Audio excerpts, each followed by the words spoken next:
उदास विचारे वेच करी उत्तमची गती तो एक पावेल उत्तम भोगील जीव खाणी परोपकारी नेने परनिंदा परोपकारी नेने परनिंदा परस्त्रिया सदा बहिणी माया उत्तमची गती तो एक पावेल उत्तम भोगील जीव खाणी भूतदया गायी पशूंचे पालन भूतदया गायी पशूंचे पालन ताणहिल्या जीवन म्हणा माझी उत्तमची गती तो एक पावेल उत्तम भोगील जीव खाणी शांती रूपे नव्हे कोणासी वाईट शांती रूपे नव्हे कोणासी वाईट वाढवी महत्व वडिलांचे उत्तमची गती तो एक पावेल उत्तम भोगील जीव खाणी तुका म्हणे हेची आश्रमाचे फळ तुका म्हणे हेची आश्रमाचे फळ परमपद बळ वैराग्याचे उत्तमची गती तो एक पावेल उत्तम भोगील जीव खाणी विठा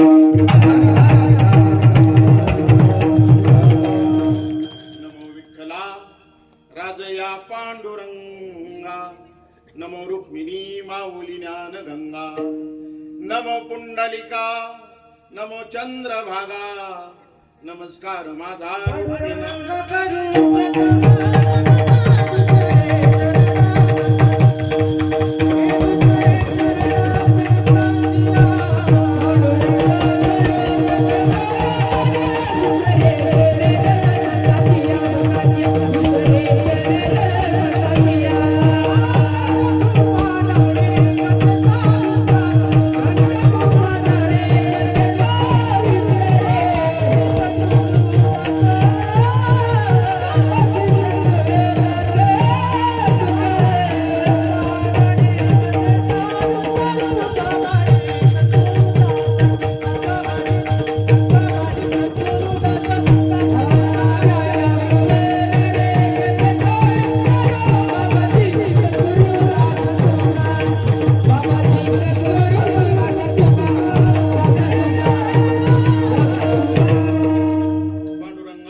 दुसरे चरण संतांची या त्यांच्या कृपादाने कथेचा विस्तारू बाबाजी सद्गुरु दास तुका ओम नमो ज्ञानेश्वरा करुणा करा दयाळा तुमचा अनुग्रह लादलो पावन झालो चराचरी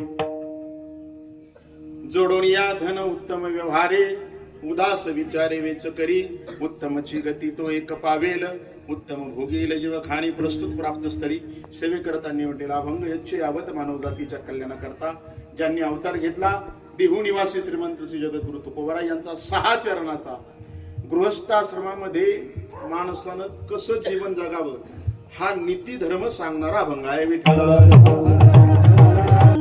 महायोग पीठे तटे भीमरथ्याम वरम पुंडरिकाय दातुम इंद्रे समागत्य तिष्ठन्तमानंद कंदम परब्रह्मलिंगम भजे पांडुरंगम अलंकापुरी रम्य सिंहासनस्थम पदांबोज तेजस्पुर दिग्प्रदेशम विधेंद्रादिदेवे सदा स्तूयमानम समाधिस्थ मूर्तिं भजे ज्ञानदेवम नमो सद्गुरु तुकया ज्ञानदीपा नमो सद्गुरु सच्चिदानंद रूपा नमो सद्गुरु भक्त कल्याण मूर्ती नमो सद्गुरु भास्करा पूर्ण कीर्ती अधिष्ठान जेथे प्रतिष्ठान देखा तिथे जन्मला तो गुणातीत एका जयाचे निनामे चुके जन्म व्यथा नमस्कार माझा सद्गुरु एकनाथा निवृत्ती देव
एक पावेल, उत्तम भोगील जीव खाणी वस्तू सेवा. प्रारंभ करण्या अगोदर पर्याय असा आहे. आपल्या निमगाव म्हाळुंगी विधाटे वस्ती आपल्या गावातील सुपुत्र तुम्हाला सर्वांना ज्ञात आहे. तुम्हाला सर्वांना तसं आमंत्रणही दिलेलं आहे, परंतु परिहार करणं वक्त्याची जबाबदारी आहे. आपल्या गावातील असणारे श्री निळोबा अंकुश विधाटे आणि त्यांच्या सौभाग्यवती आमच्या भगिनी प्रमिलाताई निळोबा विधाटे या दोन्ही दाम्पत्यांनी LIC भारतीय आयुर्विमा महामंडळ या ठिकाणी ऐतिहासिक दैदिप्यमान या ठिकाणी कीर्तिमान असं काम केलं. एक शेतकऱ्याचा मुलगा, एक सामान्य परिवारातील असणारा व्यक्तिमत्व असामान्य पदाला त्या ठिकाणी गवसणी घालण्याचं काम केलं काही वर्षांमध्ये. LICच्या 69 वर्षाच्या इतिहासामध्ये सलग 12 वेळा MDRT म्हणजे अमेरिका सदस्यत्व है ना हे मिळालेलं व्यक्तिमत्व. दुसरं LICच्या याच्यात नोंद नाही नावाची. आणि खेड शिरूर मधून सलग 3 वर्ष एखादी महिला 3 वर्ष सलग MDRT होणारी महिला ही दुसरी 69 वर्षाच्या कार्यकिर्दीमध्ये भारतीय आयुर्विमा महामंडळ म्हणजेच LIC या विभागामध्ये नाही. अशी दैदिप्यमान कार्यकिर्दी केल्यानंतर एखादा सोहळा एखाद्याने 5 स्टार हॉटेलला घेतला असता, परंतु टाळ वाजावा आपल्या दारात, भगवंताचं नामचिंतन व्हावं. कारण वर्णन करतात संत, कोणाच्याही घरात टाळ वाजत नाही, कोणाच्याही घरी हरिकीर्तन होत नाही. भाग्यवंता घरी भजन पूजन. त्या ठिकाणी काहीतरी भाग्य असावं लागतं, तेव्हा आपल्या दारामध्ये त्या ठिकाणी ज्ञानोबराचा हरिपाठ होईल. हरिपाठ केला मुलांनी इथं. काहीतरी भाग्य असावं लागतं, तेव्हा आपल्या दारामध्ये हरिकीर्तन अशा प्रकारे होऊ शकतं. आणि म्हणून त्या ठिकाणी व्यवसायाला परमार्थाची जोड कुठेतरी असावी, परमार्थाचं अधिष्ठान कुठेतरी असावं. म्हणून हरिकीर्तन आणि अन्नदानाचा सोहळा विधाटे परिवार या ठिकाणी आज संपन्न करतोय. विठाला आणि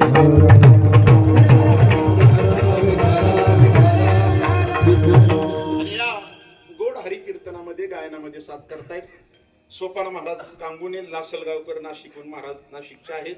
लासलगाव आपलं कांद्याचं मार्केट तिकडचे आहे. आणि दुसरे गायनाचार्य हरिभक्तीपाठ हरिदास महाराज बोराडे आपल्या सोने सांगवीचेच आहेत. मृदुंगमणी हरिभक्तीपरायण कृष्णा महाराज पिंगळे आपल्या पाबळगावचे, आपल्या शिरूर तालुक्याचे भूषण. विनेकरी बाबा आपल्या पिंपरीचे आहेत. बाबा नाबा चिखले चौकदार धामारीतून आलेत. विनामूल्य कुठेही सेवा देण्यासाठी ती उपलब्ध असतात. तुम्ही दिला तर नारळ घेतील, अन्य तर त्याची अपेक्षा नाही. असे चौकदार नाहीत आता राहिलेले. धामारीहून आलेले शांताराम महाराज मुंजावडे हे त्या ठिकाणी असणारे तुतारीवाले. जातेगावचे मला वाटतं पारनेर तालुक्यातले गरुड सेवा तुम्हाला कळेल ते शिंदे मला वाटतं आलेले आहेत. सर्व LICतील पदाधिकारी असतील, माता भगिनी असतील, गावातील ग्रामस्थ असतील, पाहुणेरावळे असतील, सर्वच परिचित आहेत. अधिकारी चेअरमनांपासून सर्व चव्हाण सर असतील, सर्व विधाटे सरपंच सर्वच परिचित आहेत. कोणाचं नाव घ्यायचं, तुम्ही सर्व माझ्या घरातल्या, कार्यक्रम माझ्या घरातलाच आहे. आणि म्हणून सर्वांचं नाव घेतल्या अखेर आहेत. संत गोरक्ष हरिभक्तीपर्यंत गोरक्ष सांगळे युट्यूब साठी ते श्रीगोंदा तालुक्यातून आले, त्यांनाही धन्यवाद देतो. आणि सर्वात महत्वाचं, माझा आवाज बसलाय पण ज्यांच्यामुळे आवाज येतोय, बंडू साऊंड सर्व्हिस आपल्या निमगाव गावातील असणारे सुपुत्र अतिशय जुन्या काळापासून विख्यात साऊंड सिस्टीम देण्याचं काम करतात. त्यांनाही धन्यवाद आणि सेवेला प्रारंभ. विठाला माणसं तुम्हाला दिसतायत ही तालुक्यातली असतील, सामान्य नाहीत बरं का. महाराजांनी झिटोके जर मृदंग वाजवलाय, महाराजांनी झिटोके जर एकदा नाही दोनदा नाही 17 वेळा गायन केले. अलीकडल्या महाराजांनी सोनी मराठीवरती कीर्तनामध्ये साथ दिली. विनेकरी बाबां चोपदार हे झी टॉकीजवर माझ्यासोबत माझं कीर्तन असताना उभे होते. ही मुलं सुद्धा ही झी टॉकीजवर का यांची कीर्तन ज्यांची प्रदर्शित झाली किंवा सर्वांनी साथ संगत केली अशी माणसं आपल्या समोर आहेत. पण कधी कधी काय होतं, माणसं गावातलीच असली किंमत माणसाला कळत नाही.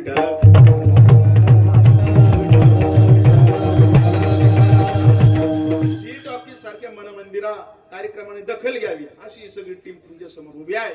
ऐका, तो माझा विषय नाही. कीर्तन उशिरा चालू झाले, कमी वेळेमध्ये आपल्याला कीर्तनाचा अभंगाचा भावार्थ त्या ठिकाणी पाहायचा आहे. जोडवणीया धन उत्तम व्यवहारे उदास विचारे विचक्री. अभंग जगद्गुरूंचा जगद्गुरु आश्रम धर्माला, गृहस्थ आश्रमाला प्राप्त झालेला, किंबहुना मानवी देहाला प्राप्त झालेल्या माणसाला त्यानं काय नीतिमूल्य जीवनामध्ये जपावीत, आश्रम धर्म कसा सांभाळावा याचं मार्गदर्शन तुकोर या अभंगात करतात. की जोडवणीया धन उत्तम व्यवहारे, कमवण्या नाही, कमवण्यासाठी आपण पळतोय रात्रंदिवस, कमवण्या नाही. जोडून या धन उत्तम व्यवहारे, उत्तम व्यवहारानं धन जमवावं. कसं जमवावं वेळ मिळाला तर आपण पाहू. उदास विचारे वेच करी, आणि उदास अंतकरणानं म्हणजे त्याचा लोभ न धरता त्या पैशाचा माणसानं त्याचा दान धर्म सुद्धा अशा प्रकारे करावा जीवनामध्ये. दान धर्म केला नाही तर काय होतं आपल्याला वेळ मिळाला तर आपण पाहू. माणसानं जीवनामध्ये धन कमवावं. धन हा पुरुषार्थ आहे. आणि उदास विचारे वेच करी, धर्म अर्थ काम मोक्ष, 4 पुरुषार्थ मिळवण्यासाठी माणसाचा जन्म आहे. माणसाच्या जीवनात हे 4 पुरुषार्थ नसतील तर तो माणूस किमान 1-2 पुरुषार्थ तरी कमवावे. धर्मानं जीवन नसेल, धर्म साधला नाही तर जीवनाला अर्थ नाही. धन कमवलं नाही दुसरा पुरुषार्थ तरी माणसाचं जीवन हलाखीचं जाते. किंवा धन नसेल परंतु धर्म अर्थ काम मोक्ष, मोक्षापर्यंत जाण्यासाठी खऱ्या अर्थानं परमपद मिळवण्यासाठी तुकोबाराय म्हणतात हा जन्म मिळालेला आहे. ह्या 4ही पुरुषार्थाचं त्या ठिकाणी मिळवण्याचा धर्म किंवा मिळवणं हा माणसाचा खऱ्या अर्थानं पुरुषार्थ आहे. आणि म्हणून उदास विचारे वेच करी, असं केल्यानं काय होईल. उत्तमची गती तो एक पावेल, उत्तम भोगील जीवखानी.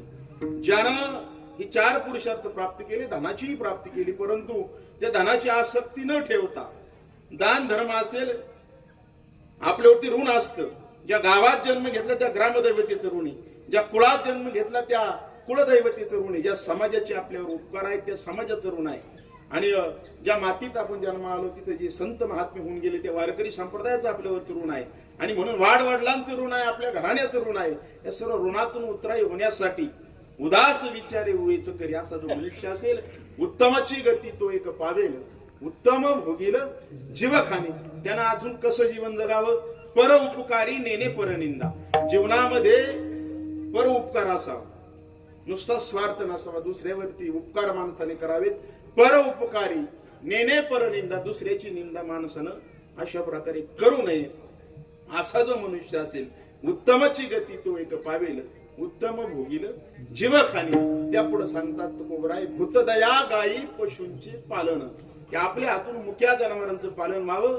तानेल्या जीवन वना माझी, की जी मुकी जनावर आहेत, प्राणी मात्र आहेत, त्यांचं सुद्धा आपल्या हातून संगोपन व्हावं, किंबहुना त्यांना एक घास आपल्या हातून जावा. अशा प्रकारे माणसाचं जीवन त्या ठिकाणी असावं. त्यापुढं तुकोबराय सांगतात, शांती रूपे नव्हे कोणाशी वाईट, शांततेने माणसाने जीवन जगावं, कोणाशी वाईट वैर अशा प्रकारे धरू नये. वाढवी महत्व वडिलांचे, आपल्या जीवनामध्ये आपल्या वाडवडिलांचं, आपल्या घराण्याचं, आपल्या समाजाचं, आपल्या जातीचं, आपल्या गावाचं, आपल्या धर्माचं, आपल्या वडिलांचं महत्व माणसाने जीवनामध्ये वाढावं. नाही तर आला आणि गेला असं जीवन आपलं असेल. केले कर्म झाले त्याची भोगा आले, उपजले मेले आयसे किती. कितीतरी जन्माला आले आणि गेले, त्यांची नाव आपल्याला ज्ञात आहेत का? नाही. आपली आठवण काहीतरी मागे राहावी, त्यासाठी पुरुषार्थ करावा. वाढवी महत्व वडिलांचे, वडिलांचं महत्व वाढेल, आपल्या वाडवडिलांचं, आपल्या घराण्याचं, आपल्या गावाचं महत्व वाढेल. अशी काहीतरी कर्तबगारी माणसाने जीवनामध्ये करावी. तुका म्हणे हेची आश्रमाची फळ, की गृहस्थाश्रमाला प्राप्त झाला, मानवी देहाला प्राप्त झाला, हे सर्व केलं 5 चरणामधले गोष्टी तुकोबरायांनी सांगितलेल्या. तर तुकोबराय म्हणतात हेच आश्रमाचं फळ आहे. तुका म्हणे हेची आश्रमाचे फळ, परमपद बळ वैराग्याचे, आणि परमपदाला मोक्षाला प्राप्त होण्यासाठी ही आचारसंहिता, ही नीतिमूल्य जगद्गुरु तुकोबराय या अभंगातून आपल्याला मार्गदर्शित करतात. अभंगाचा सरळ भावार्थ मी तुम्हाला सांगितलं. तुम्हाला समजला?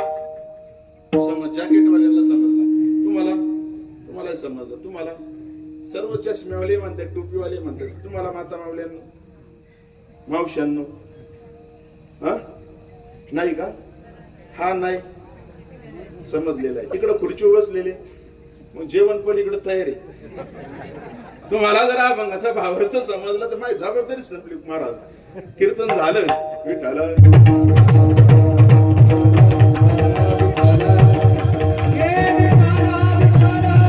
आपण थोडस चिंतन करण्याचा प्रयत्न करू. तुम्ही ज्ञाते आहात, जाणकार श्रोते आहात, म्हणून तुम्हाला भावार्थ समजला. मी अजून समजून घेण्याचा चेअरमन प्रयत्न करतोय, कारण ते अक्षर सामान्य नाही. ती साधू संतांची अक्षर आहेत. ती अक्षरे नवती देखा, ती काय सामान्य अक्षर आहेत का? ती आमच्या सारख्यानी कोणी उच्चारलेली अक्षर नाहीत. तुकोबरायांची वचन आहेत, ज्ञानोबरायांची वचन आहेत. साधू संतांची शब्द सामान्य नाहीत. ती अक्षरे नवती देखा, एका एका अक्षरात हा हे माझा रमाकांत. एका एका अक्षरात साधू संतांच्या भगवंत विसावलेला आहे. ते समजणं एवढं सोपं नाही, पण जर समजलं, एक ओवी जरी समजली तरी माणसाचा उद्धार होतो. विठ्ठल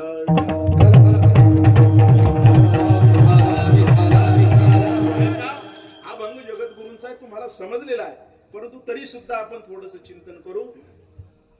जोडोनिया धन उत्तम व्यवहारे, उदास विचारे वेच करी. की माणसानं धन जरूर मिळवावं. धन मिळवलं नाही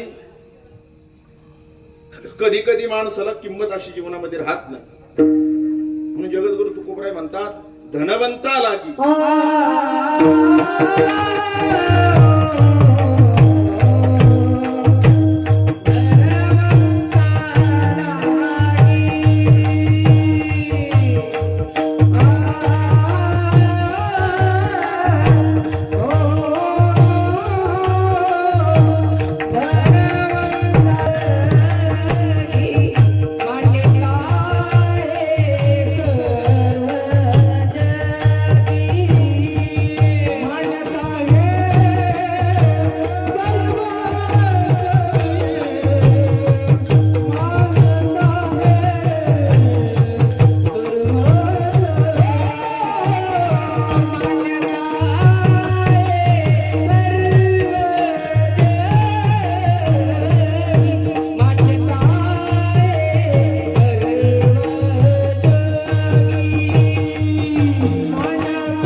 जगामध्ये धनवानाला मान्यता देतात लोक, म्हणून धन हा पुरुषार्थ आहे. हा भंग हा काय घेतला तुमच्या लक्षात आले असेल. श्री निळोबा विधाटे यांनी धन कमवलं, उदास विचारे वेच करी, ही जीवनात असावं. हा भंग मी या कार्यक्रमाला अनुरूप घेतला. अनुरूप हा भंग वक्त्याने घ्यावा, नाही तर वारी पंढरीची आहे, हा भंग वर श्रद्धाचा घ्यावा तिथे. असे कारण एखाद्या कीर्तनकाराचा एखादाच हा भंग कीर्तनात जमत असेल तर त्याला विलाज नसतो. महाराजांना अनुभव आहे. आळंदीची वारी आहे आणि पैठणचं महात्म्य सांगितलं, असं चालेल का? कीर्तन चौथ्या पाचव्या दिवसाचं कालेचं करून टाकलं महाराजांनी, तर चालेल का? जसा प्रसंग आहे त्या अनुरूप हा भंग वक्त्याने घेणं ही जबाबदारी असते वक्त्याची. आता तुम्ही समजा भाजपवाले असते, पुढे गेले पाहुणे, भाजपवाले असते तर मी हा भंग घेतला असता, वचन ऐका कमळापटी, कमळाचाच आपण घेऊन टाकला असता. जर माझा कीर्तन राष्ट्रवादी अजित पवार गटाने ठेवला असतं तर मी म्हणलं असतो घडी घडी काळ वाटे याची पाय. चुकून काँग्रेसवाल्यांनी ठेवला असतं तर मी म्हटलं असतो उभारेला हात तिन्ही लोकांवर. आणि चुकून उद्धव ठाकरे राज ठाकरे यांच्या गटाने ठेवला असता तर माझं मुंबई नाही ठाणे नाही, माझं हेही नाही आणि तेही नाही, झालो पाही रिकामा हा भंग घेतला असता. आणि चुकून एखाद्या अपक्षानं ठेवलं असतं तर पांगोळ झालो देवा, नाही हात ना विठ्ठल विठ्ठल.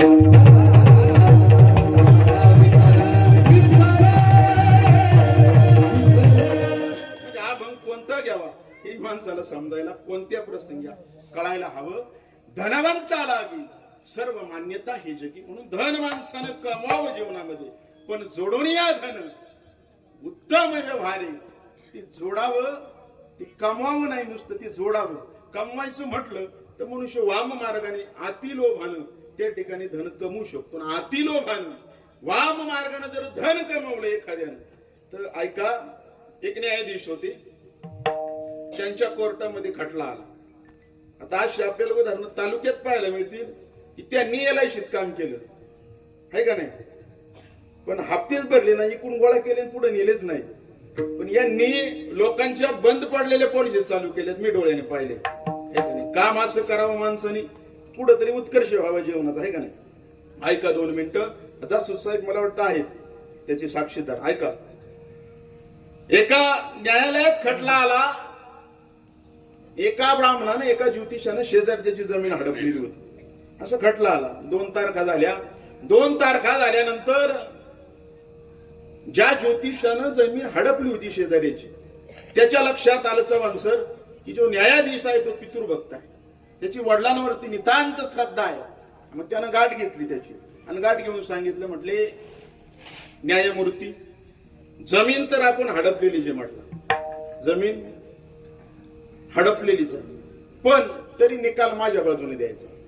जर निकाल माझ्या बाजूने दिला तर मी तुमच्या ह्या डोळ्यांनी तुम्हाला दाखवून देईन तुमचे वडील कुठे. ते म्हटले ते तर वारले 6 महिन्यापूर्वी. ते म्हटले 6 महिन्यापूर्वी वारले, तरी तुमच्या ह्या डोळ्यांनी मी दाखवून देईल तुमचे वडील कुठे. हा ज्योतिषी तेवढा मोठा आहे म्हटलं. ते निकाल आपल्या बाजूने द्यायचा.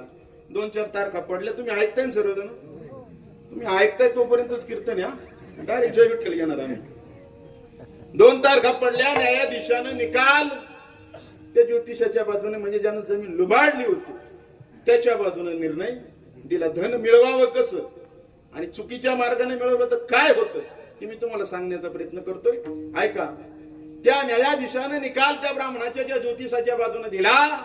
2-3 दिवस गेले, त्या ब्राह्मणाला निरोप पाठवला. म्हटले तातडीनं माझ्याकडे हजर व्हा.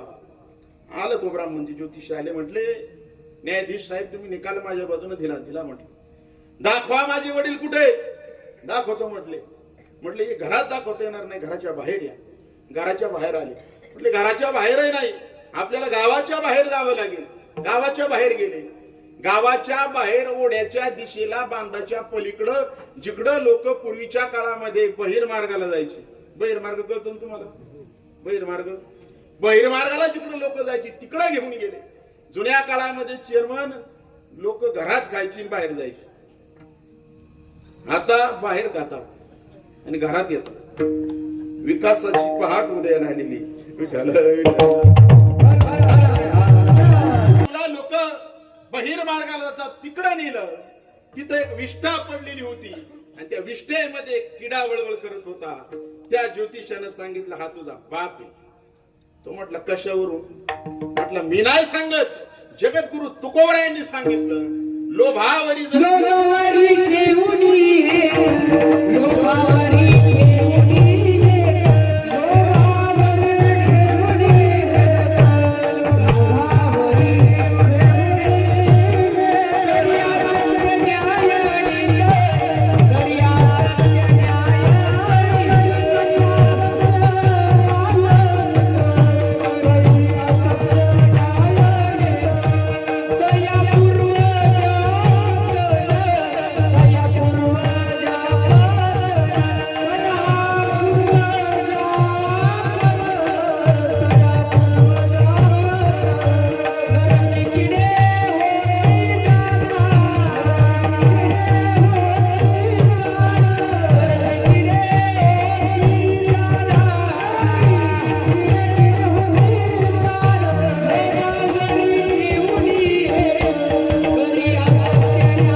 असत्य न्याय नीत. लोभ मनामध्ये ठेवून असत्य वागणूक केली, न्याय असत्य दिला, चुकीचं कर्म केलं लोभ मनामध्ये ठेवून. लोभावरी ठेवणी हेत करी असत्य न्याय नीत. तया पूर्वजा पतन नरकी किडे होती. त्यांच्या पूर्वजाचं पतन होतं, वाडवडील नरकात पडतात. याच्याही आयुष्याचा नाश होतो आणि त्यांच्याही वाडवडिलांच्या आयुष्याचा नाश होतो. म्हणून माणसानं अति लोभानं चुकीच्या मार्गाने धन कमवू नये. अति लोभानं चुकीच्या मार्गाने कमवलं तर काय होतं माहितीये का? माणसाला धन मिळतं कसं? माणसाला धन काही जणांना प्रारब्धाने धन मिळतं बरं का. प्रारब्धची जोडे धन प्रारब्ध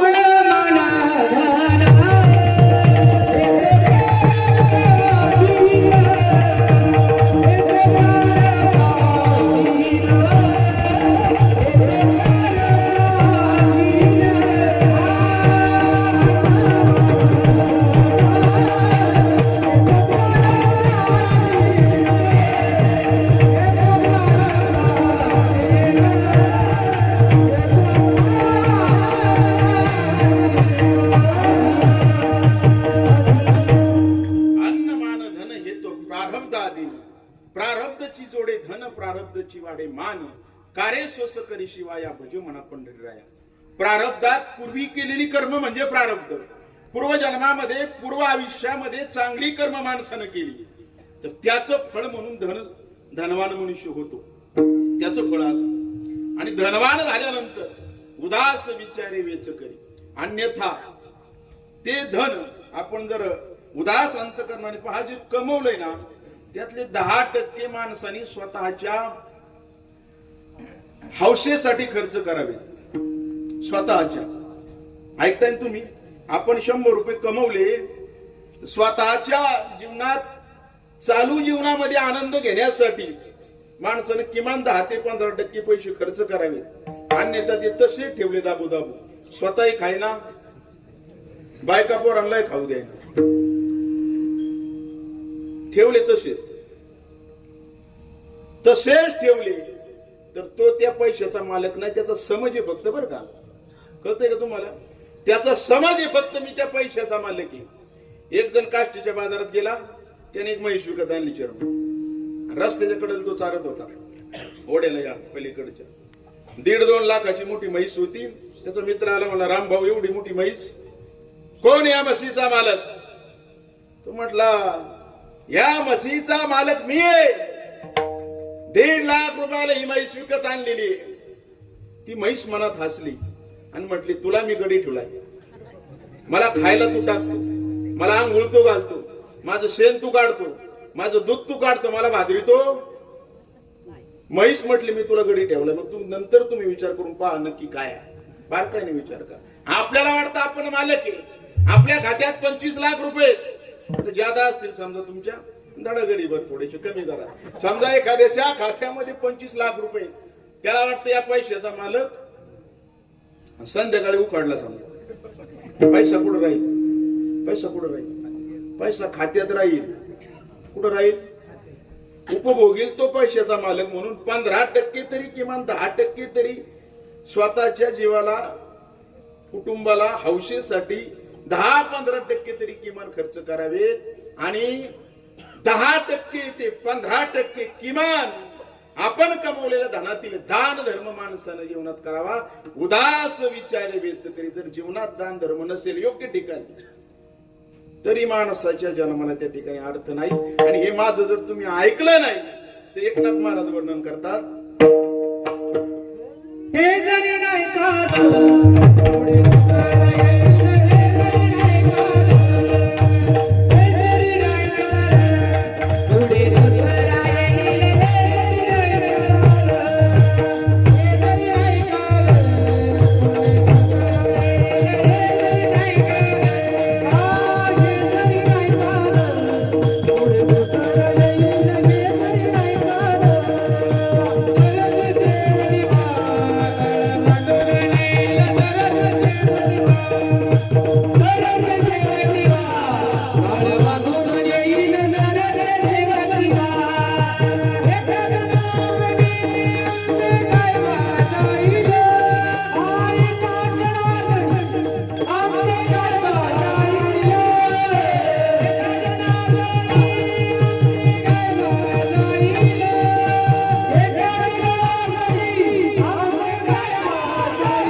त्याची जाणीव आहे, पण वेळेच्या अभावी म्हटलं थोडं. हे जरी ना ऐकाल कोणी दुसरा येईल, तुम्ही जतून ठेवले खाईल ना तू, पण तुम्ही जाल, तुमचा फोटो सुद्धा उचलील का नाही 10-20 वर्षांनी बरोबर. म्हणून स्वतःच्या कमवलेल्या संपत्तीतले 10-15% उपभोगा म्हणजे हौसेवरती खर्च करावे. 10-15% दान धर्म आपल्या हाताने करावा. जीवनाच्या 4 अवस्था आहेत. एक बाल्य अवस्था आहे, त्या बाल्य अवस्थेत विद्या मिळवावी माणसाने. दुसरी अवस्था आहे तारुण्य अवस्था, त्या तारुण्य अवस्थेमध्ये माणसानं धन कमवावं. आणि तिसरी अवस्था आहे, त्या तिसऱ्या अवस्थेमध्ये माणसानं आपल्या हातानं पुण्य करावं. ज्यावेळेस तो चौथ्या अवस्थेला जाईल त्यावेळेस त्याच्या हातात काहीच नसते. तो कोट्याधीश असू द्या, त्याला मुलाला नाही तर बायकोला विचारावं लागेल, एक शेप पावती करू का सप्तेची, त्याच्या हातात अधिकार राहणार. तिसऱ्या अवस्थेत ज्या वेळेस मनुष्य असेल त्याच्याकडे अधिकार असतो, त्यानं धन कमवलेलं असतं, त्याच वेळेस आपल्या हाताने पुण्य करावं. आपल्या पश्चात कुणी 10व्याला 13व्याला वर्ष श्राद्धाला गुलाबजाम ठेवून याची अपेक्षा करू नये. स्वतःच्या हाताने दान धर्म करावा. तिसऱ्या अवस्थेत दान धर्म करावा माणसानं. आणि चौथ्या अवस्थेत मग म्हातारपण आहे. ह्या अवस्था माणसानं पाळल्या नाहीत तर माणसाला दुःखाला प्राप्त व्हावं लागतं. ऐका, ज्या वेळेस आपण धन कमवतो तिथं अधिष्ठान भगवंताचं पाहिजे. म्हणून ज्ञानोबराय वर्णन करतात, मनोनी ब्रह्मनाम श्रद्धा टाखोनी की जो धंदा हा शिलोनी सुद्धा दृष्टा दृष्टती. माणसानं जीवनामध्ये निश्चित कमवावं, निश्चित मोठं व्हावं. पण आपण पाहिलं लोभानं कमवू नये, आपण दाखला पाहिला. वाम मार्गाने कमवू नये, चुकीच्या मार्गाने माणसानं कमवू नये. जोडून या धन उत्तम व्यवहारे उदास विचारे वेच करी. उदास अंतकरणानं माणसानं ते वेचावं. माणसानं दुसरा कोणीतरी आपल्यासाठी पुण्य करेल, आपला नातू पंतू याची अपेक्षा करू नये. स्वतः पुण्य करावं. स्वतः कमवलेल्या धनाचा दान धर्म माणसाच्या जीवनामध्ये असावा. मनुष्य दान धर्म करतो, पण माणसाचे दान धर्म करणाऱ्याचा प्रकार तुम्हाला मी सांगतो थोडक्यात. समजा आता तुम्ही सप्ताह तुमचा महाशिवरात्रीला देवाच्या वाडीला तुमचं असेल, आता यांचं मला माहिती, काल्याचं कीर्तन त्यांनी माझं ठेवलंय म्हणून सप्ताह आपण केला. सप्ताहामध्ये लोक वर्गणी देतात, बरोबर आहे. आणि थोडासा दान धर्म केला, त्याला वाटतं 5 वेळा नाव घ्यावं माझं, 500 रुपये दिल्यानंतर दररोज नाव घ्यावं. ऐका बारकाईनं, आपण दान धर्म करतो, आपण दान धर्म करतो. आणि काही दानशूर व्यक्ती सुद्धा दान धर्म करतात. दोघात मोठा फरक आहे, तुम्हाला 2 मिनिटात सांगतो. आपल्याला वाटतं आपण दान केलंय, समजा एखाद्यानं 500 रुपये 1000 रुपये सप्त्याची वर्गणी फाडलेली असं गृहीत धरा. तुम्हाला एक दाखला देतो. 2 मित्र होते. बारकाईनं ऐकताय ना तुम्ही? ऐकताय ना? ऐकताय ना? ऐका. 2 मित्र होते, जुन्या काळची गोष्ट, फिरायला निघाली. बारकाईनं ऐका. चव्हाण सर तुम्ही आता गणित तुम्ही उत्तर द्या, बाकीचे उत्तर नाही द्यायचे. तुम्ही शिक्षक होते, तुम्ही उत्तर द्या, बाकीचे कदाचित द्या. गणिताचा प्रश्न सांगणार आहे मी थोडासा. 2 मित्र होते, ते तीर्थयात्रेला निघाले. एका मंदिरात त्यांचा मुक्काम झाला. मंदिरात मुक्काम झाला, सायंकाळची वेळ होती अशी. त्यांनी दोघांनी शिदोऱ्या बांधून आणल्या होत्या, भाकरी सोडल्या. सोडल्यानंतर एकानं 5 भाकरी आणल्या होत्या, एकानं 3 भाकरी आणल्या होत्या.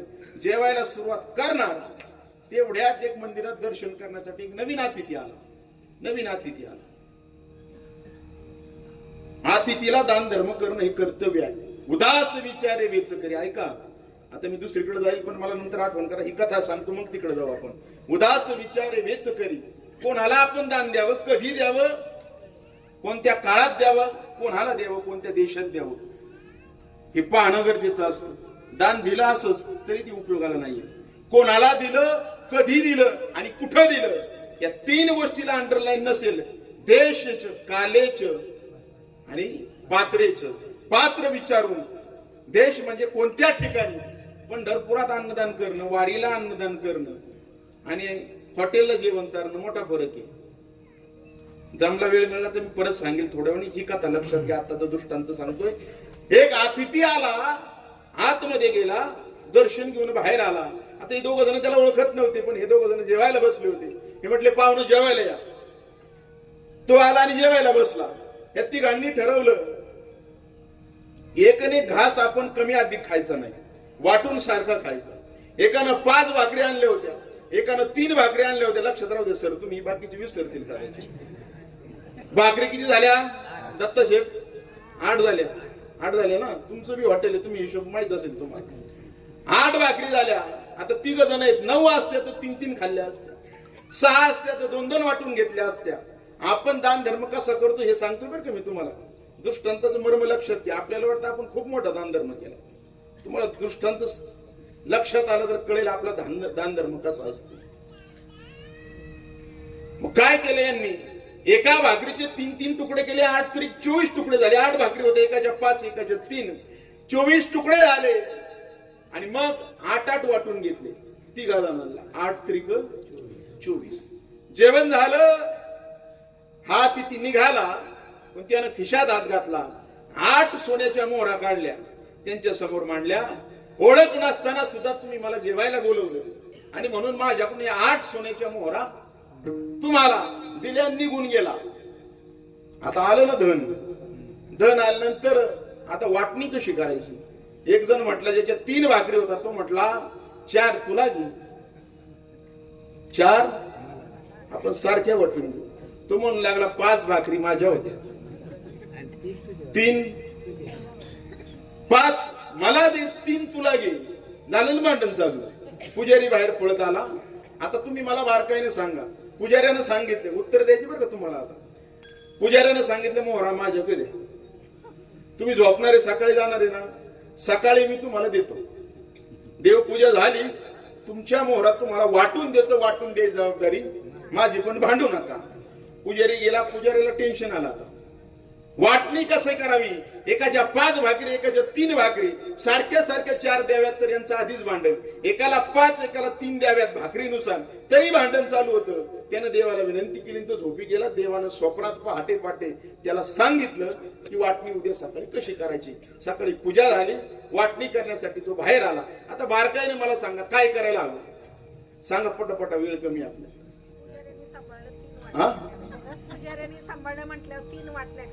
काय करायचं. 3 वाटण्या करायच्या. 8 मोहर आहेत. पुजाऱ्याला किती द्यायच्या. सारख्या 8 आहेत ना, 9 नाहीत. ठीक आहे, त्यांनी एक न्याय सांगितला. तुम्हाला काय वाटतंय. 5 भाकरीवाल्याला 5 द्यावा, 3 वाल्याला 3 द्यावा. अजून कोणाला काय वाटतंय. जास्तीत जास्त एखाद्याला वाटेल 4 देऊ, हे का नाही. पण त्या पुजाऱ्याने न्याय दिला. बारकाईने ऐका. ज्याच्या 8 भाकरी होत्या त्याला 7 मोहरा दिल्या, आणि ज्याच्या 3 भाकरी होत्या त्याला 1च मोहर दिली. आणि त्याने उत्तर सांगितलं भगवंतानं दिलेलं. 8 भाकरी होत्या, 5 तुझ्या, 3 याच्या, याला 7 मोहरा, तुला 1च मोहर. त्याचं कारण असं आहे, 8 भाकरीचे 3-3 तुकडे केले. 8 त्रिक 24 वाटून घेतले. ज्याच्या 5 भाकरी होत्या, 5 त्रिक 15 तुकडे झाले. 8 तुकडे स्वतः खाल्ले, 7 तुकड्याचं दान झालं म्हणून 7 मोहरा त्याला. 3 भाकरी तुझ्या होत्या, 3 त्रिक 9 तुकडे झाले, 8 तुकडे स्वतःच खाल्ले. 1च तुकडा दान धर्मात गेला म्हणून 1 मोहर तुला. हा देवाघरचा न्याय. वर्गणी 7 त्याला 500 देतो. 8 दिवस घर जेवून जाते 3000चं. त्याला वाटतंय मी दान धर्म केला. 2500 कर्ज झालं तुझ्या देवाचं. विठ्ठल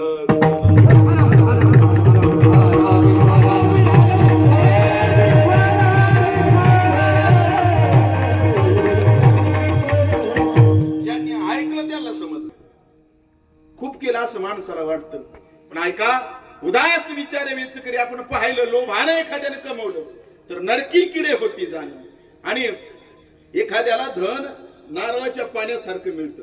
नारळात पाणी कुठून येतं सांगता येत नाही. सांगता येतं का आपल्याला. नारळात पाणी कुठून आलं, कधी आलं, कसं आलं सांगता येत नाही. तसं एखाद्याला मामाचं मिळतं, मावशीचं मिळतं, चुलत्याचं मिळतं, बापाला एकटाच असतोय.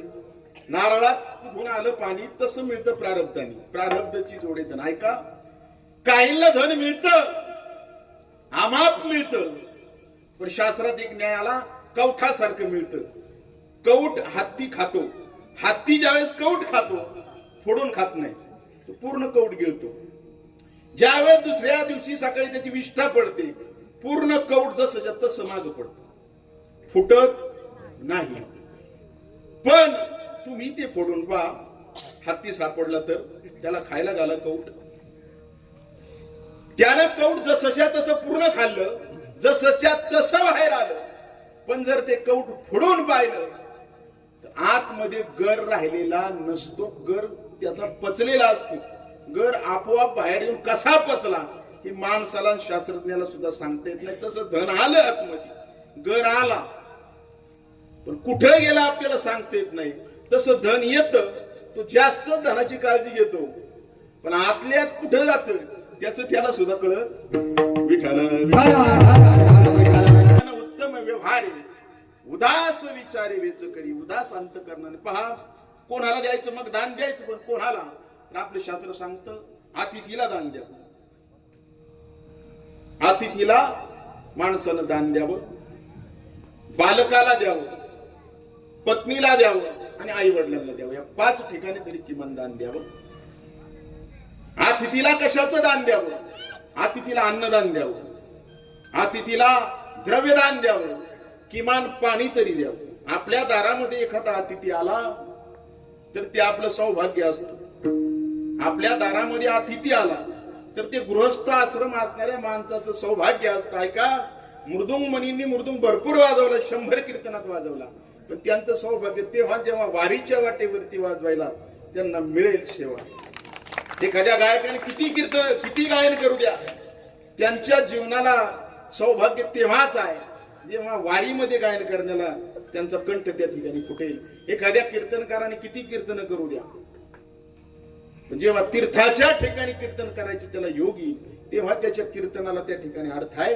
त्या पद्धतीने अतिथीनं ज्यावेळेस आपल्या दारात यावं, गृहस्थ आश्रम असणाऱ्या माणसाचं ते सौभाग्य आहे की अतिथी आपल्या दारात आले, त्याला आपण द्यावं.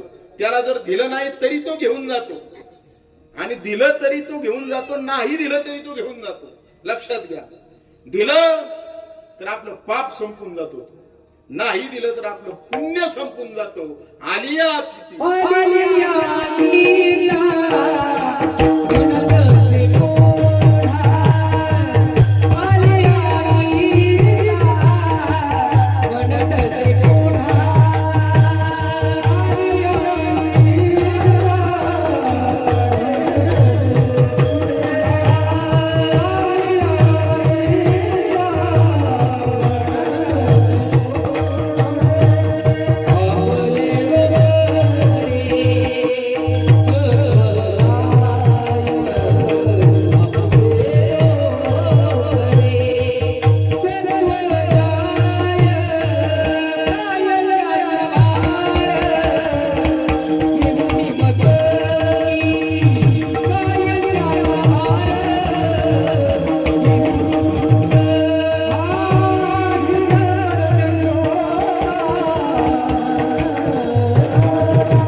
जर आपण त्याला पुढे जा म्हटलं, काही दिलं नाही, अन्नदान द्यावं, द्रव्यदान द्यावं, किमान पाणी तरी द्यावं, जर आपण ते दिलं नाही, आपले रोकडे सत्व जाय, आपलं पुण्य घेऊन तो जात असतो, आपलं पुण्य घेऊन जातो. जुन्या काळामध्ये एखाद्याच्या दारात आला अतिथी आणि तो खोडील मनुष्य असला, आली या अतिथी म्हणत असे पुढे, तरी त्याला 4 वेळा सांगून तो पुढे निघत नाही. तेव्हा त्याने सांगितले, पप्या त्याचे कुत्रू सोड. गेलं कुत्रू बा गेट कर. बरं झालं आले, नाही तर उद्या लोक म्हटले असते महाराजाच्या कीर्तनाला कुत्रू बी नव्हतं. ऐका, पप्या त्याच्या कुत्रू सोड. त्यावेळेस तो भिकारी म्हटला, अरे तुझी भीक नको पण ते कुत्रू आवर. तेव्हापासून ही मन चालत आली. अशी लोक होती जुन्या काळात. आलिया तिता म्हणत असे पुढे, आपले रोकडे सत्व जाय, आपलं पुण्य तू घेऊन जातो म्हणून अतिथीला द्यावं, मुलाला द्यावं, पत्नीला द्यावं, आईला द्यावं, वडिलांना द्यावं. तुम्ही म्हणणार हे चांगले 4 घरातले जे, आईला देतो, वडिलांना देतो, पत्नीला देतो, मुलाला देतो, पण त्याला नाही देत. एकच बाहेरचं त्याला देत जा. कुणी अतिथी आला तर मुलाला संस्काराचं दान द्यावं, अतिथीला अन्नदान, द्रव्यदान आणि सन्मानाचं दान द्यावं. त्याला त्याची हेळसांड करू नये अतिथीची. त्याला सन्मानाचं दान, अन्नाचं दान आणि द्रव्याचं दान अतिथीला द्यावं. आपलं शास्त्र सांगतं. आपल्या मुलाला संस्काराचं दान द्यावं, आपल्या पत्नीला सन्मानाचं दान द्यावं, आपल्या आई आणि वडिलांना सेवेचं दान द्यावं, त्यांची सेवा करावी. ही ज्याच्या जीवनामध्ये आहे त्याला काही कमी पडत नाही. विठ्ठला म्हणून आपण जोडलंय, पण आपल्या जीवनामध्ये दान धर्म असला पाहिजे. आपल्या आता पंढरपूरला वारी जाणार आहे आपल्या गावातून, पहिलंच वर्ष दान द्यावं, कुठं द्यावं, कधी द्यावं आणि कोणाला द्यावं, कोणत्या देशात, कोणत्या काळात आणि कोणत्या पात्राला देतो, हे कोणाला देतो हे पाहून द्यावं. आता दारुड्याला दिलं आणि त्यांनी त्याचं कर्म केलं का आपल्या माथ्यावरती हार देऊन बसणार. कोणाला द्यावं हेही महत्वाचं आहे, कुठं द्यावं हेही महत्वाचं आहे, कोणत्या काळामध्ये देतो हेही महत्वाचं आहे. अन्नदान करायची चांगली गोष्ट आहे, पण अन्नदान एकादशीला केलं. किती या चालू वर्षात 4 जणांनी माझं श्राद्धाला कीर्तन एकादशीला ठेवलं, 2-3 जणांना विनंती केली बदली केलं, एकाने नाही बदली केलं.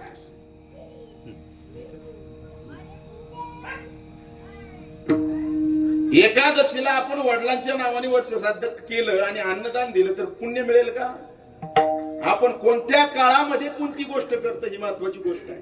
दान केलंय, तुकोबाराय म्हणतात एकादशीचं अन्नपान ते श्वान विष्टे समान. कळतं का तुम्हाला? पुण्य मिळू शकत नाही, उलट पाप घडेल. ऐसे वर पाटे वर्म धर्मा अंगीचा धर्म. कोणत्या काळामध्ये आपण दान देतो? मकर संक्रांती पर्व काळे, ग्रहण पर्व काळे, या पर्व काळात कैक पटीने वाढतो. द्वादशीच्या अन्नदानी देव भक्ताचा झाला ऋणी. जर द्वादशीला तुम्ही वारकऱ्याला हरिभक्ताला अन्नदान दिलं तर देव तुमचा कर्जदार होईल. कोणत्या काळामध्ये आपण देतोय हे सुद्धा पाहणं गरजेचं. आता वारी चालली, वारीला जर आपण पंढरपूरला जात असू, त्या वारीत जर अन्नदान दिलं, इतर ठिकाणी देणं तिथं देणं फरक किती आहे? ते एक शीत वेचले अन्न होय कोटी कुळाचे उत्तरण. एक शीत भर अन्न जरी दिलं वारकऱ्याला, कुठं देतो याचंही महत्व आहे. आपल्या गावातून दिंडी चालली, चव्हाण सरांना संपर्क करा आणि अन्नदान करा. निमगावचे लोक आहेत नाही तर त्यांच्या गावात कुठे दिंडी असतील तिथं करावं, पण अन्नदान करा. येथे एक शीत वेचले अन्न होय कोटी कुळाचे उद्धरण. कधी देतोय, कोणाला देतोय, कोणत्या काळात देतोय हे पाहणं गरजेचं आहे, हे महत्वाचं आहे. दान द्यावं उदास विचारे वेच करी, पण एकादशीला नाही द्वादशीला अन्नदान द्या. कोणाला द्या, कोणाला द्यावं आपण आपल्या जीवनामध्ये हेही पाहावं. कधी द्यावं, कोणत्या देशात? पंढरपुरात दिलं, हरी कीर्तनामध्ये अन्नदान दिलं, हरिभक्तांना अन्नदान दिलं. आणि ज्यांना आता खाऊशीच वाटत नाही, डाएट वर गेले, त्यांना दिलं. ते म्हणते भास नाही गुलाबजाम नको ना, आता डाएट आहे, 250 कॅलरीचे, त्याच्यात 1 तास चालावं लागेल, शुगर झालेली, त्याला किती खायला घालून काय उपयोग आहे? कोणाला देतोय, कधी देतोय, कुठे देतोय? उदास विचारे वेच करी. द्यावा माणसानं, पण देण्यासाठी असायला हवं आणि असलेलं जोडायला हवं. ते जोडलंय कसं? उत्तम व्यवहारानं धन जोडावा. भंगाचं पहिल्याच्या जोडणी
वाजलं ती बिंबीच्या देठापासून आरडात काय आता करावं.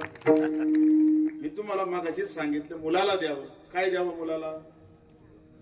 संस्काराचं दान द्यावं. ती बारकं मृदुंग वाजवते.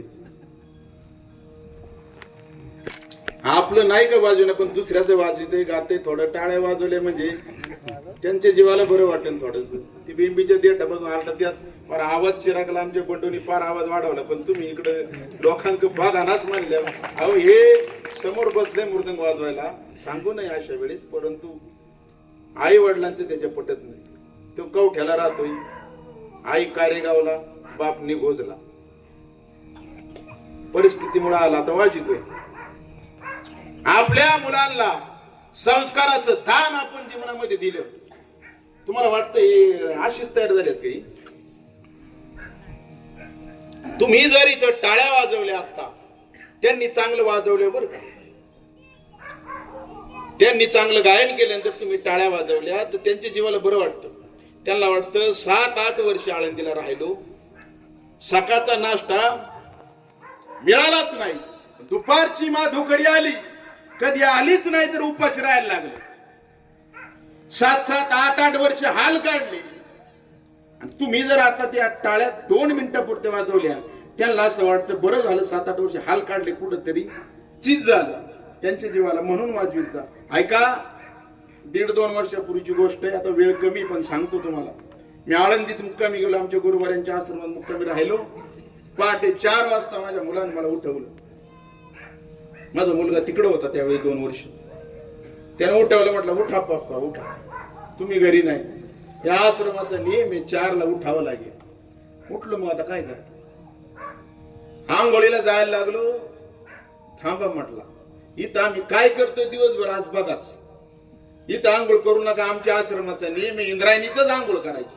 पहाटे 4:15-4:30ला माझा स्वतःचा मुलगा मला सिद्ध बेटावरती घाटावरती घेऊन गेला.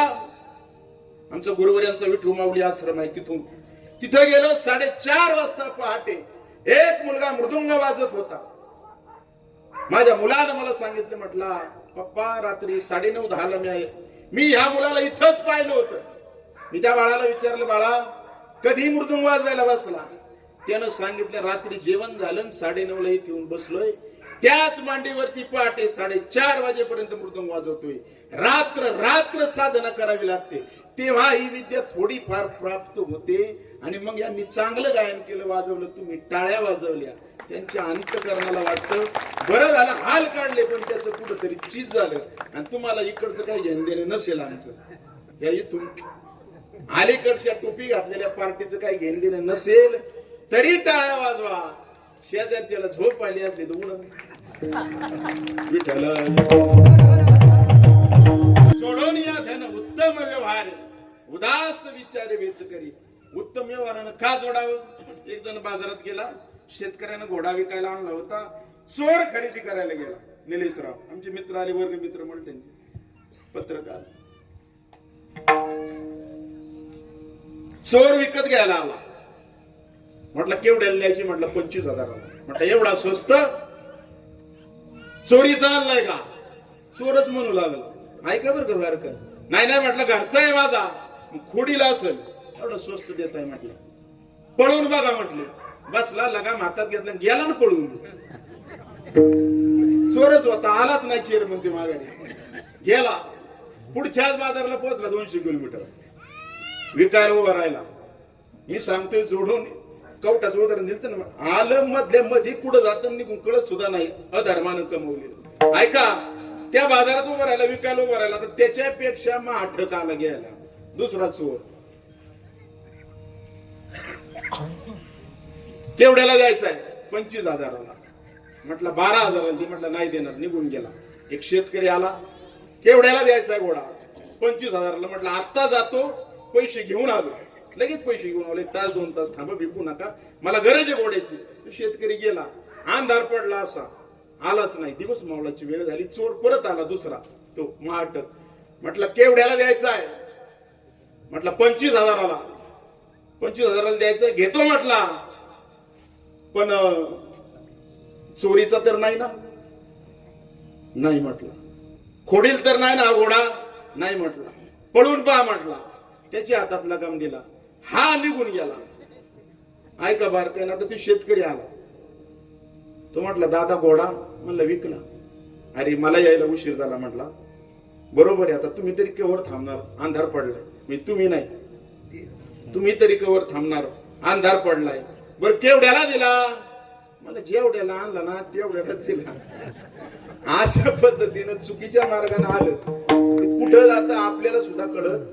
उदास विचार वेच करी, जोडवणीया धन उत्तम व्यवहारानं मिळवावं, पण वेचावं सुद्धा. दान धर्म करावा, नाही केला, मग आपण उदाहरण पाहिलं, आता अजून एक पाहू. नाही केला दान धर्म, तसंच ठेवलं. स्वतःच्या, आम्ही मगाशी सांगितलं, स्वतःच्या हातानं पुण्य करावं माणसं, स्वतःच्या हाताने. आपल्या नावानं कोणतरी अन्नदान करीन वाट पाहू नका, आपल्या नावानं दान धर्म करील वाट पाहू नका. आपल्या हातात सत्ता आहे तोपर्यंत माणसानं दान धर्म करावा, स्वतःचा अधिकारी तोपर्यंत. एक वयस्कर बाबा वारले. वारल्यानंतर लोक जमा झाली. त्यांना त्या याच्यावर ठेवलेलं होतं, बांधाबांधी, आंघोळ बांधाबांधी चालू होती. त्या बाबांची म्हातारी होती, रडत बसली होती बाजूला. तिनं बारकाईनं पाहिलं, बाबांच्या कानामध्ये एक बिग बाळी होती, एक बाळी होती सोन्याची 5 ग्रॅमची. ती तशीच राहिली होती, काढायची विसरली होती. आता लोक तर सगळी गोळा झाल्या. मला काय सांगायचे, आपण नाही दिलं तर आपल्याला आपल्या घरचे आहेत ना, बांधवणीया देती यमाच्या हाती, ती बांधून देतील यमाच्या हातामध्ये. हा, आणि भूषणी ती ही घेती काढा. लक्षात घ्या.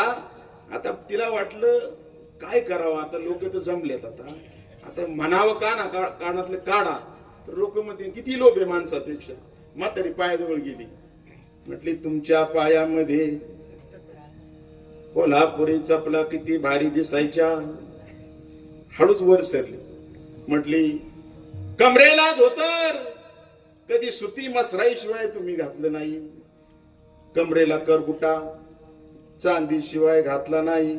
सरली वर गळे काय, म्हटली तुमच्या गळ्यामध्ये सोन्याची चैन किती भारी दिसायची. रडत होती, आता मला नाही जमत ते सांगतो मी. आणि त्याच्या पुढे म्हणली अजूनही तुमच्या कानात, थांबली ना, अजूनही तुमच्या कानात. एकाने पाहिलं मला, अरे पाटील ती बिग बाळी काढायची राहिली, काढा ती. त्या खालून वरपर्यंत पोहोचली. घरचे आहेत पण बांधून या यमाची हाती म्हणा.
देती आणि भूषणेही घेती काढून. अलंकार सुद्धा काढून घेतात. ही वास्तविक सत्यता आहे. माणसानं उदास विचारे वेच करी. पहा, आपण सुरुवातीला पाहिलं की कीर्तन महोत्सव काय, तर LIC मध्ये ऐतिहासिक कामगिरी केली. सलग 12 वर्ष, एक टप पूर्ण झालं. सलग 12 वर्ष MDRT अमेरिका सदस्यत्व प्राप्त करणारा 69 वर्षात LICच्या इतिहासात दुसरा नाही. जोडून या धन. सलग 3 वर्ष खेड आणि शिरूर या 2 तालुक्यामध्ये सलग 3 वर्ष MDRT होणारी दुसरी महिला नाही आमची भगिनी प्रमिलाताई आणि आमचे दाजी असणारे निळोबा विठाटे यांनी ऐतिहासिक ही कामगिरी केली. जोडून या धन उत्तम वारी उदास विचारे वेच केली. पण पंढरपूरला वारी जाणार आहे, आजच चेक देणार आहेत. मला कानात सांगितलं होतं मगाशी, घेऊन जा तुम्ही. उदास विचारे वेच केली. आपलं निळोबरायांचं मंदिर चाललंय मोठं, वेळ मिळाला तर सांगेल मी. तिथेही मोकळ्या हाताने दान धर्म. आज अन्नदानाचा सोहळा आहे. माणसानं आपल्या हातानं ते ठिकाणी दान धर्म करावा. केला तर काय होईल? जगद्गुरु उत्तर देतात अभंगाचं दुसरं चरण.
उत्तम भोगील जीवखानी. पण त्याने काय करावं अजून जीवनामध्ये?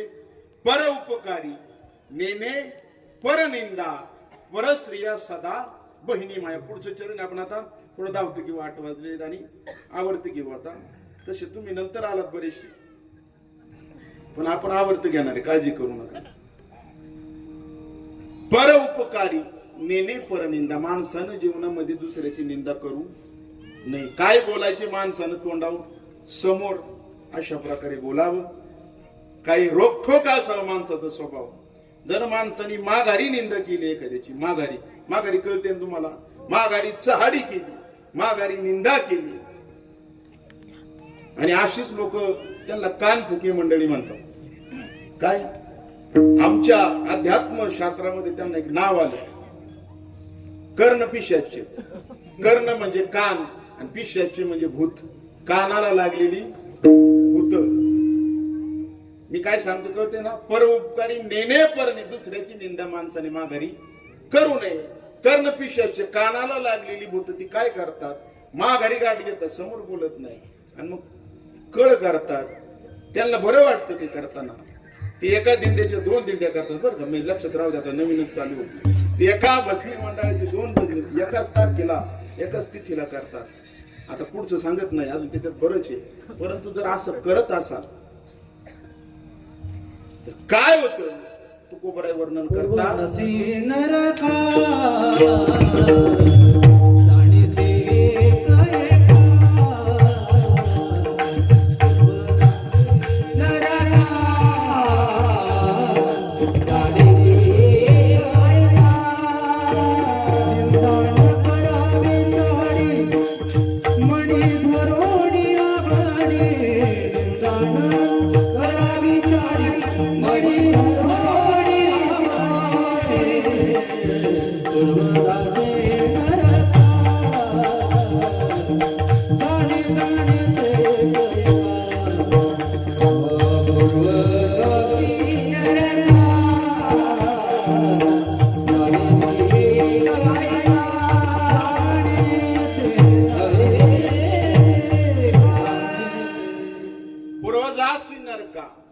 जाणे ते हे एक ऐका.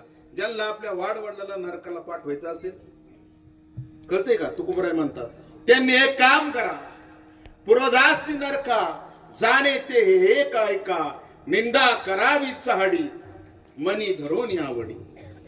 ज्याला वाढ वडिलांचं पतन करायचं असेल त्यानं माघारी निंदा आणि चहाडी करावी. ते करू नये. तुकोबरा सांगताय ते करू नये, पण केलं तर वाढ वडिलांचं पतन होईल. पर उपकारी नेने पर निंदा, परस्त्रिया सदा बहिणी माया. परस्त्रीकडे बहिणीचं आईच्या स्वरूपात माणसानं पाहावं. भूतदया गायी पशूंचे पालन, ताणेल्या जीवन वना माझी. जीवनामध्ये भूतदया, पाखरांना बेवारस जनावरांना सुद्धा आपण काहीतरी दिलं लागतं. त्यांना बेवारस आपण केले. आपण म्हणतो आला बिबट्या आला, माहिती तुम्ही जंगल ठेवली नाही ना, आता ती काय करणार? त्यांनी काय करावं? नाही यावं तर काय करावं? म्हणजे मी त्यांचं समर्थन करते असं नाही, पण त्यांचा भाग आपण काबीज केला.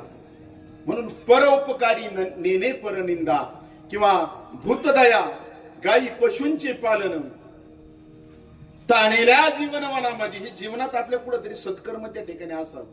आम्हाला गोशाळे आमच्याकडे, आणि त्या गोशाळेला त्यांनी काल परवा विद्यार्थ्यांनी सांगितलं आमच्या, दरवर्षी आम्ही 1 एकर ज्वारी करतो, पण ती ज्वारी कणस काढण्यासाठी जातच नाही, ती पाखरांसाठी करतो. पाखरांनी पूर्ण खाऊन झाल्यावर कडबा गायीला देतो कुठेतरी. असं कुठेतरी जीवनामध्ये असावं ना. आपल्या जीवनामध्ये परोपकार कुठेतरी असावा. जर निंदा असेल, दुराचारी जर मनुष्य झाला, दुराचार म्हणजे परश्रीगमन, परद्रव्य अपहार, चोरी, जुगार आणि मांसाहार, या गोष्टी आपल्या जीवनात असतील तर तो माणूस दुराचारी. तो उत्तमाची गती तो एक पावेल होऊ शकत नाही, होऊ शकत नाही, होऊ शकत नाही. परस्त्री जोरू समान, नरक न गया तो तुलसी जमान. तुलसीदास म्हणतात तो नरकात नाही गेला तर मी जामीन राहीन, जाणारच. परस्त्री मात समान, सर्ग न गया तो तुलसी जमान. आपण काय कर्म करतो जीवनामध्ये? अरे दुराचार जर माणसाच्या जीवनात असेल, मांसाहार करणं दुराचार. तुम्ही खाणारे असाल इथं, मला परत बोलू नका, पण रोखोक आपलं सांगायचं काम आहे महाराज. रोखोक सांगावं. एखाद्या जीवाची जर हत्या होत असेल, पार नाही बोलवलं तरी चालेल, किती गावचे तुम्ही किती जण असाल. जर मांसाहार ऐका एखाद्या जीवाची तळतळ जर आपल्याला लागत असेल तर आपल्याला ते कर्म फेडावं लागणार नाही का? ते परस्परामध्ये मोडेल का मांसाहार? तर दुराचार आहे. दुराचार जर जीवनात घडला तर आपले वाढ वडील आपल्या नावाने बोंब ठोकतात. आहा कटा त्याचे करीती पितर, वंशी दुराचार पुत्र झाला. आहा कटा करणं म्हणजे छाती बोडून घेणं. आपल्या नावानं आपले वाढ वडील छाती बोडवतात की वंशी दुराचार पुत्र झाला, माझ्या वंशामध्ये दुराचारी मुलगा जन्माला आला. वाढ वडील आपल्या नावाने शंख फोडतात. म्हणून किमान बाकीच्यांनी सोडून द्या, पण किमान वार करेन, किमान वाळ करेन, किमान वारी करणाऱ्यांना ज्याच्या गळ्यात माळ आहे जुनी, त्यानं तरी एवढी काळजी घ्यावी की आपल्या पुढच्या पिढीच्या गळ्यात माळ राहील. बाकी जाऊ द्या, बाकी नका ऐकू माझं, मी ऐकावं तुम्ही पण किमान माळकऱ्याची वारकरी जबाबदारी की आपल्या पुढच्या पिढीमध्ये, आपल्या मुलांना, आपल्या नातवांच्या गळ्यामध्ये माळ घालण्या इतके किंवा घालून संस्कार देणे इतकी कुवत आपण माळकऱ्यांनी वारकऱ्यांनी जीवनामध्ये ठेवली तर हा धर्म त्या ठिकाणी खऱ्या अर्थानं टिकेल. ही जबाबदारी माणसाची. आता तुम्हाला हे नाही रुचलं तर नाही रुचू द्या, मला काय त्याची फरक पडत नाही. पर उपकारी नेने पर निंदा किंवा भूतदया, भूतदया पाहिजे का नाही माणसाच्या अंतकरणामध्ये? ती असायलाच हवी. आणि ती जर आपल्या अंतकरणामध्ये नसेल तर आपण माणूस नाही. आपण दिसायला माणसं आहेत फक्त. काय आपण दिसायला माणूस आहे, पण असायला तो माणूस असणार नाही. हे सर्व आपल्या जीवनामध्ये त्या ठिकाणी असावं. शांती रूपे नव्हे कोणाशी वाईट, वाढवी महत्व वडिलांचे. वडिलांचं महत्व माणसाने जीवनामध्ये वाढवावं.